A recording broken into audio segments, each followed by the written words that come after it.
après un phénomène de reprise, notamment technique, assez significatif dans la région, notamment dans l'industrie et le bâtiment, nos perspectives 2022 sont un atterrissage plutôt en douceur. L'industrie continuerait de progresser en valeur, pas seulement en volume, de l'ordre de 13-14%. Le bâtiment plutôt de 2 à 3%, lui est clairement sur une position plus plate.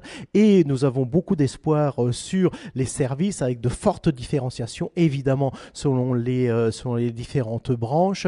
Le secteur de l'hôtellerie, café-restaurant restant en deçà de son potentiel d'avant-crise, mais les autres secteurs pouvant augmenter leur activité de l'ordre de 10%.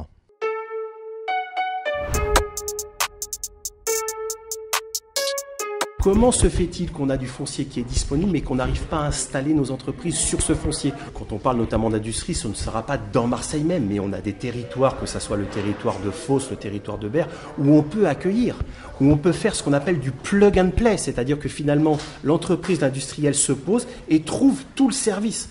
Sauf que ça, il faut l'accélérer. On a les terrains, mais on a des dossiers qui sont bloqués. Et ça, c'est fort dommage.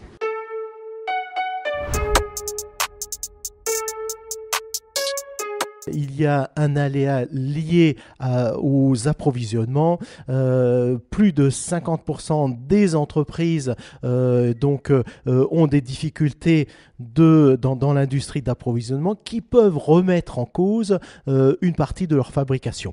On est un petit peu moins sensible dans la région qu'au niveau national parce que le poids de l'automobile et de l'aéronautique civile est moins important, mais quand même aux alentours de 50% des entreprises éprouvent ces difficultés. Les autres aléas sont quand même très significatifs. Le premier aléa très clair, c'est les difficultés de recrutement. Là aussi, 52-53% des entreprises, ça monte même à 60% dans le bâtiment et les travaux publics éprouvent des difficultés de cette nature. Et le troisième aléa très significatif, évidemment, c'est la hausse des prix et les difficultés de répercussion en temps et en heure de ces augmentations de prix et donc des craintes sur les marges de 2022 et donc la capacité de remboursement des entreprises. Les difficultés géopolitiques sont très certainement effectivement dans la balance des risques d'un poids de plus en plus important.